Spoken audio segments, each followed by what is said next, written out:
We're back. Today's warm-up, we're gonna start with a hollow hold. I'm gonna lay on my back. I'm gonna pick my shoulders up off the ground. I'm gonna point my toes, and I'm gonna look this way, okay? If I'm looking up, my back's gonna arch like this. So I wanna keep my belly tight, keep my shoulder blades up, which will keep my back in a strong position. So again, looking at my feet, arms are up overhead, I'm just hanging out. Should be an active position, not one that you're just hanging out in. So think tension through your middle so your body's lifted up. After that, we're doing side-to-side lunges, but we're gonna put our hands on the ground. This is one of the movements we're going to use in the workout, so use the warm-up as a chance to prep for that, okay? We're going to put our hands on the ground. I'm in a wide stance. I'm just going to walk my hands to the left, kind of get into a squat on the left leg, okay? My hands are here for a lot of support as I do this. Then I walk my hands off to the right. Get into a squat on this side. So my knee pushes out, my other toes are pointing up in the air. I'm just going back and forth, nice and slow, okay? It should be more of a stretch than anything. Just kind of trying to prep for the movement that's ahead because it's kind of a tricky position to get into. After that, we're getting into boat pose, all right? For those of you that do yoga, you should know this one. Our feet are up off the ground, our back is nice and straight, so think about keeping my chest lifted, and my hands are just alongside my legs like so, okay? Just a 15-second hold there. Nothing too bad, just a little warm-up for the core. And then last but not least, we're finishing with inchworm press-ups. Stand at the back of your mat, fold forward, touch the ground, walk your hands out into a plank, do a push-up, can be from your toes or from your knees, and then walk your hands back to your feet, come on up to stand. So two-fold warm-up here. Push up is going to get the shoulders nice and warm.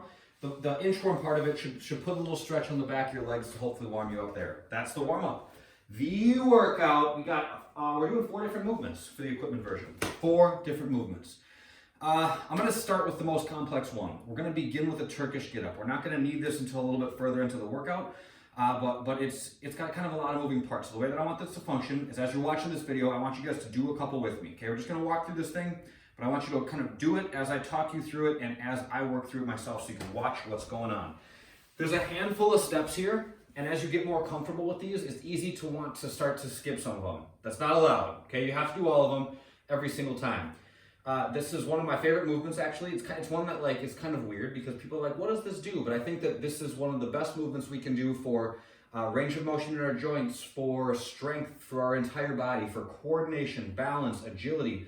There's just a lot of moving parts in this, and the people that get good at them tend to be good at a lot of other things. So this is one that I think you guys would be it would be worthwhile for you to spend some time honing. It's Turkish get up. I'm going to do one without any weight, okay? So I'm going to lay down on my back like so. My right hand is up. Please join me. My right hand is up. Picture that this hand's holding some weight. Kettlebell, dumbbell, whatever you want. You can even do it with a barbell if you're feeling really badass. This leg is going to be bent. So whichever arm is up, holding the weight, that leg is bent. Cool?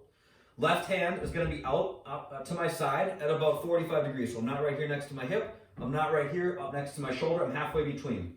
I'm going to squeeze my belly really tight and then roll up onto my left elbow. Okay? That's stop number 1. Then I come up onto my palm. That's stop number 2. Then I bridge my hips up in the air and make my body a straight line. Okay? You guys still with me? This leg needs to get underneath me. So what I'm going to do is if I just move my leg, it gets stuck, right? I can't really get it back to a point where I can support my body weight on it. So what I'm going to do is think about pivoting my hips. Left hip is going to drop underneath my right, okay? So this hip goes down and back. Bam. Now I can get my knee underneath me and support myself. Then I come up onto my knee, and then I stand up. It's that easy. We're going to do the opposite on the way down. I step back, touch my knee to the ground. I lean off to my side to plant my hand, okay? So I lean this way. I also turn my computer back on so we don't lose what I'm talking about. This hand stays up in the air. I'm supporting myself on this hand as I kick my left foot back through, drop down to my butt, drop down to my elbow, and then drop down to my shoulders, okay? That's a Turkish get up and down. Let's try one on the other side. Left hand's up. So remember that whichever hand holds the weight, that's the leg that's bent. Other arm, 45 degrees out, okay? That's important because it's going to help position it where you're going to be able to support yourself most easily. I'm going to squeeze my belly and I'm going to roll up onto my right elbow. Now I'm up on my right palm. Now my hips bridge up. This is the trickiest part. Remember that your hips need to move, okay? We're not just moving our leg.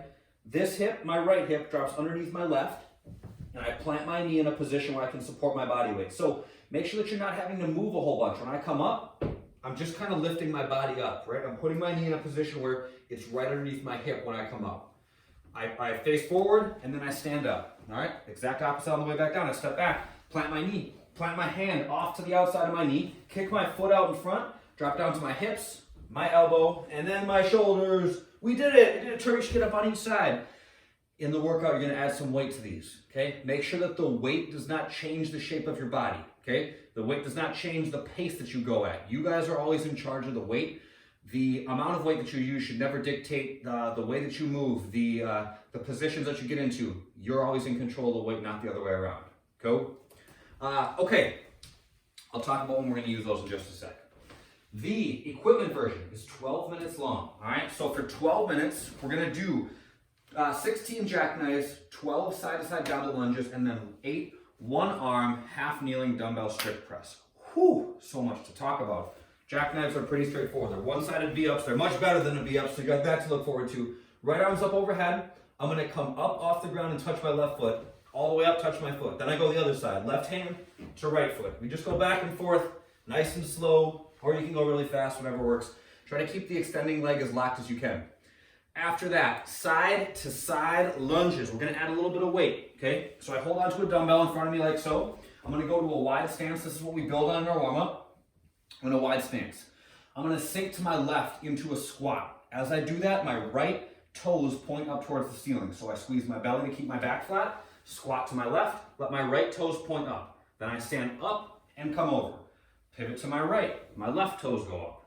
And then I come back up and over. The tendency when we do these is to pivot from side to side by lifting your heel. That's not allowed. I will not allow it. I'm gonna go to my left, but I'm keeping my left heel flat, okay? Actually, both heels are staying flat. But I see this a lot. People start to lift their heel up, maybe you couldn't see that. I see this, okay? People come down and their heel's way up off the ground.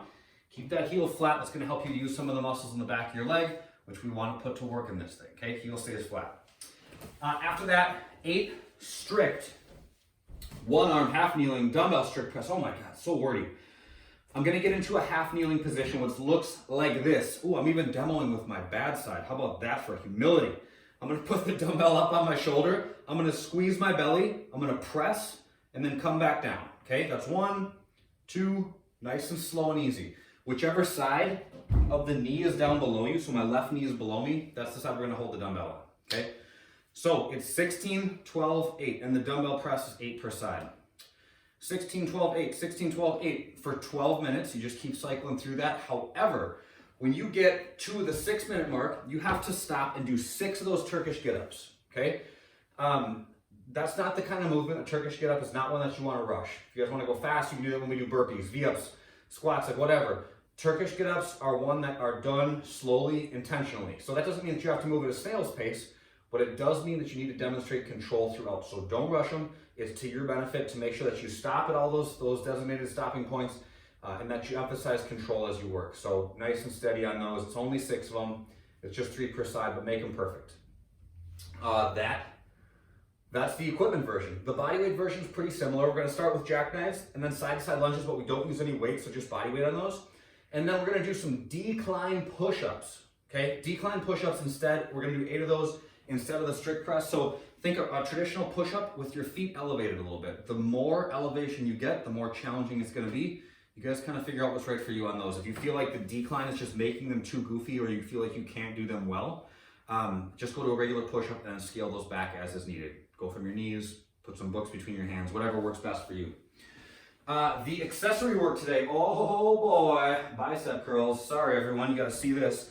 We're gonna pick up some dumbbells, or you can use soup cans or whatever, find some weight, curl your laundry detergent. You're gonna squeeze your belly so that your back stays flat. You're gonna use your arm to pick the dumbbell all the way up to your shoulder, and then you're gonna switch sides. So as we do these, nobody's hips should be moving. Okay, there's no need to rush. We're only doing these because typically we do things that work our upper body like pull-ups and all that, but we don't have access to a pull-up bar right now. So we're gonna do dumbbell bicep curls. So that's that. Don't be the bro in the weight room that's like kipping your way through them. Nice and slow and steady. We're gonna do 16 of those, and then we're gonna do 10 wide-legged good morning. So I'm in a wide stance once again. I'm gonna keep a soft bend in my knees. I'm gonna think about pushing them apart. You guys can put your hands in front of your chest like so. You can put your hands behind your neck. You're just gonna fold forward, thinking about pushing your hips back and your knees out, okay? So I fold, pushing my hips back and pushing my knees apart. I feel a lot of tension in the back of my legs, and then I stand back up. That's what we're aiming for. Tension in the hamstrings, tension in the adductors. These should be done slow, and you should be aiming for that tension, okay? So keep your belly tight, hips go back, knees go out. Find that tension. Aim for that feeling of stretching in the back of your legs, and you'll be doing them well. We are finishing up our mobility with 5 minutes in child's pose. This is just a super passive one. It's just a great one for working on range in your knees, your hips, your ankles, but it's super passive. Even your shoulders get a little stretch here, and it's also just like, it's kind of good on the brain. You just get to chill out a little bit. So my knees are going out wide. I'm gonna stretch my arms out in front of me, and I'm just gonna drop my chest down to the ground, like so. And I'm chilling, 5 minutes. That's right, 5 minutes. That's it for today. I'll see you guys next time. Later now.